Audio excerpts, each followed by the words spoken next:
الحمد لمن قدر خيرا وخبالا الحمد لمن قدر خيرا وخبالا وشكر لمن صور حسنا وجمالا وشكر لمن صور حسنا وجمالا فرد صمد عن صفة خلق بريئون فرد صمد عن صفة خلق بريئون رب عزلي خلق الخلق كمالا رب عزلي خلق الخلق كمالا لا ضد ولا ند ولا حد لمولاه لا ضد ولا ند ولا حد لمولاه الآن كما كان ولم يلق زوالا الآن كما كان ولم يلق زوالا এই ইমানদার মুসলমান আল্লাহর গোলাম ওই আল্লাহর শুকরিয়া আদায় করো ওই আল্লাহর শুকরিয়া আদায় করবা কিভাবে আল্লাহ নিজেই মাধ্যম বলে দিয়েছে আল্লাহ কোরআনে মাধ্যম বলে দিয়েছে এ বন্ধু তুমি যদি এক বন্ধুকে ভালোবাসো ওই বন্ধুর দ্বারাতে তোমাদেরকে বোঝানোর জন্য কথাটা বলতেছি যদি কোনো বন্ধু তোমার বন্ধু প্রেসিডেন্টের সাথে তার সম্পর্ক প্রধানমন্ত্রীর সাথে তোমার বন্ধুর সম্পর্ক তুমি যদি বন্ধুকে গিয়া বলো ও কলিজার টুকরা দোস্ত আমি একটা বড় বিপদে পড়ে গেছি তুমি যদি আমাকে একটু সাহায্য করতা তুমি যদি আমাকে একটু সাহায্য করতা রে আমার জন্য ভালো হইতো তুমি যদি তোমার ওই প্রধানমন্ত্রীকে তোমার এমপির একটু বলে দাও আমার বন্ধু বড় বিপদে আছে বলে দেওয়ার কারণে তার সুবিধা হবে কারণ তার পিছে বলেছে এই কথাটাকে গুরুত্ব দিবে এই ইমানদার মুসলমান এই জন্য আল্লাহকে খুঁজে পাইতে চাইলে মাধ্যম ধরতে হবে মাধ্যম হইছে তোমার আমার নবী দয়ার নবী মায়ার নবী রহমাতুল লিল আলামিন নবীজির মাধ্যম যদি ধরতে পারো আল্লাহকে খুশি করতে হলে আল্লাহ যেগুলো তোমার উপর ফরজ করে দিয়েছে 5 ওয়াক্ত নামাজ তোমার উপর ফরজ করে দিয়েছে ওই 5 ওয়াক্ত নামাজ দেখো তাকাইয়া তোমার আমার হাবিব তোমার আমার আইডল তোমার আমার মডেল আল্লাহর পয়গম্বর দয়ার নবী মায়ার নবী রহমাতুল লিল আলামিন কিভাবে সে নামাজ আদায় করেছে সে কিভাবে সালাত আদায় করেছে এই সালাত আদায় করার জন্য সালাতটাকে কবুল করানোর জন্য সর্বপ্রথম প্রয়োজন ওযু যদি তোমার ওযুটা সঠিকভাবে হয় যদি তুমি ওযুটাকে সুন্দর করে বানাইয়া আল্লাহর কাছে দাঁড়াও আল্লাহর সামনে যদি ওযুটা সুন্দর করে বানাইয়া মালিককে ডাক দেয়া বলো এই ওযু করার জন্য ওযুটাকে সুন্দর করার জন্য ওযু কিভাবে করবা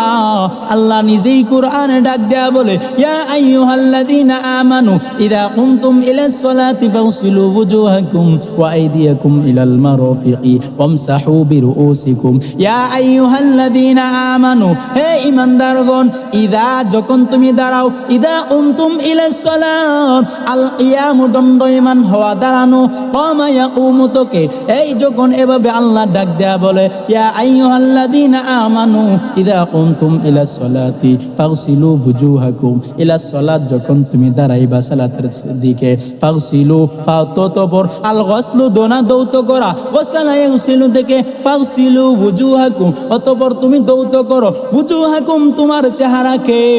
এই ইমানদার মুসলমান ওযুতে 4টি ফরজ এই জায়গায় আল্লাহ বলে দিছে যে বান্দা বান্দি সুন্দর করে ওযুটাকে বানাইয়া আল্লাহর কুদরতি পায়ে সিজদায় পড়বে, ডাক দেয়া বলবে ও তার মালিক আল্লাহ গো, আমি তো কোনো কিছু পারি না, আমি তো কোনো কিছু পড়তে পারি না। ও আল্লাহ, অজুটা রাসূল যেভাবে করছে, অজুতে 4টি ফরজ, আমি অজুর ফরজগুলো সঠিকভাবে আদায় করেছি। ও আল্লাহ, আমি তো সিজদার মধ্যে কোনো কিছু বলতে পারি না। আল্লাহ, আমি পবিত্র কালামুল্লাহ শরীফ পারি না, আমি সূরা ফাতিহা পড়তে পারি না। ও আল্লাহ, আমাকে তুমি কবুল করে নাও, আমার সিজদাগুলোকে কবুল করে নাও, আমার রুকুটাকে কবুল করে নাও। আমার আল্লাহ ডাক দেয়া বলে, ও বান্দা বান্দির ধর, তুই আমাকে ডাক দিতে দেরি হবে, কিন্তু আমি আল্লাহ তোর ডাকে সাড়া দিতে দেরি হবে না। এই ইমানদার মুসলমান, আল্লাহর গোলাম, এই জন্য নামাজ শুধু পড়লেই হবে না, নামাজের জন্য শর্ত হলো অজু। অজুতেই 4টি ফরজ আগে শিখো। অজুর 4টা ফরজ যদি ভালোভাবে শিখতে পারো, অজুটাকে যদি বানাইতে পারো, এই অজুর সময় একজন মুরব্বী বলেছেন, বুজুর্গ মানুষ, উনি বলেছেন, অজু যখন করবা তুমি সর্বপ্রথম হাত যখন ধুইবা, বিসমিল্লাহ করে হাতগুলোকে ধৌত করো। দেওয়ার পর যখন মুখের মধ্যে তুমি পানি দিবা, কুলি করবা, তখন মনে মনে মালিককে ডাক দেয়া বলবা, ও আরশের মালিক, ও আরশের মালিক রে, আমার জবান দ্বারা যেন মিথ্যা কথা না আসে। ও আরশের মালিক, আমার জবানটাকে পবিত্র করে দাও। যখন কুলি করার পর যখন তুমি এই নাকের মধ্যে পানি দিবা, এই নাকের মধ্যে যেরকম এরকম ভাবে পানি দিবা, ওই সময় মালিককে ডাক দেয়া বলবা, ও আরশের মালিক, আমার এই নাক দিয়ে যেন কোনো বাজে দুর্গন্ধ না নেই, বেপরদা কোনো নারীর ঘ্রাণটা যেন আমি নাক দেয়া না নেই। আল্লাহ, তুমি নাকের গুনাহ থেকে আমাকে হেফাজত করো। যখন তুমি চেহারাটাকে ধৌত করবা, এই বুজুর্গ এরকম ভাবে লিখেছে কিতাবের মধ্যে পড়লাম, যখন তুমি চেহারাটাকে ধৌত করবা, তখন মালিককে ডাক দেয়া বলবা, ও দয়ার মালিক, আল্লাহ গো, তুমি আমার চেহারার মধ্যে হেদায়েতের নূর, আল্লাহ তুমি আমার চেহারার মধ্যে নূর তৈরি করে দাও। নবীর চেহারার মধ্যে যেরকম নূর ছিল, আমার চেহারার মধ্যেও এরকম ভাবে নূর তৈরি করে দাও। যখন তুমি এই আল্লাহর বান্দার দল গভীর মনোযোগ দিয়া এই দিকে খেয়াল করে শুনো, এইভাবে দোয়া করবা। যখন তুমি 2টা হাতকে ধৌত করবা, যখন ডান হাতটাকে ধৌত করবা, আরশের মালিককে ডাক দেয়া বলবা, ও আল্লাহ, তুমি আমার ডান হাতে আমল নামা দিও। যখন তুমি বাম হাতটা ধৌত করবা, তখন ডাক দেয়া বলবা, ও আরশের মালিক, আল্লাহ গো, তুমি শুনো, আমাকে যখন আমল নামা দিবরে বলি, এই বাম হাতে আমল নামা দিও না, কারণ বাম হাতে আমল নামা দিলে বন্ধু কেমন কষ্ট। নবী বলেন, যারা বাম হাতে আমল নামা পাবে, তাদের আমলটাকে এরকম ভাবে পিছন দিয়ে হাতটাকে বাঁকা কইরা বুকের ভিতর দিয়ে আনবে, বুকের ভিতর দিয়ে এনে তারপর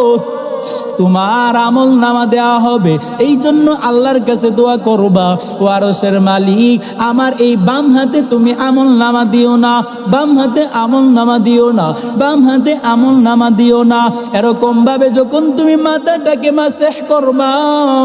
তখন তুমি আল্লাহর কাছে দোয়া করবা, আল্লাহ, এই মাথার মধ্যে যত দুশ্চিন্তা আছে, বাজে টেনশন আছে, আল্লাহ বাজে চিন্তা দূর করে দাও। যখন তুমি এই 2টা পাও ধৌত করবা, এই পাওগুলোকে যখন ধৌত করবা, মালিককে ডাক দেয়া বলবা, ও দয়ার মালিক, ও আরশের মালিক, ও কাবার মালিক, আমাকে এই পাওগুলা দ্বারা ইসলামের কাজের দিকে অগ্রসর করো, বাজে কাজের দিকে অগ্রসর করো না, বাজে কাজের দিকে আগ্রহ বাড়াইয়া দিও না। এই পা দ্বারা যেন আমি বাজে কাজের দিকে না যাই। তুমি আমাকে হেফাজত কইরো। ও আল্লাহর বান্দা বান্দির দল, যেহেতু কথাগুলো বাহিরে যাইতেছে, আম্মা জানরা শুনতেছেন, ও কলিজার টুকরা মা,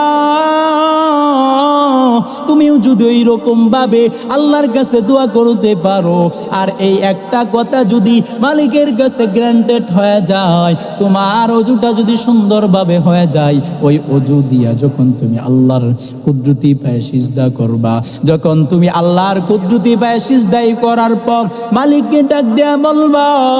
ওদের মালিক আল্লাহ, আমি আমার নফসের উপর জুলুম করেছি আল্লাহ, গুনাহ করতে করতে জীবনটাকে নষ্ট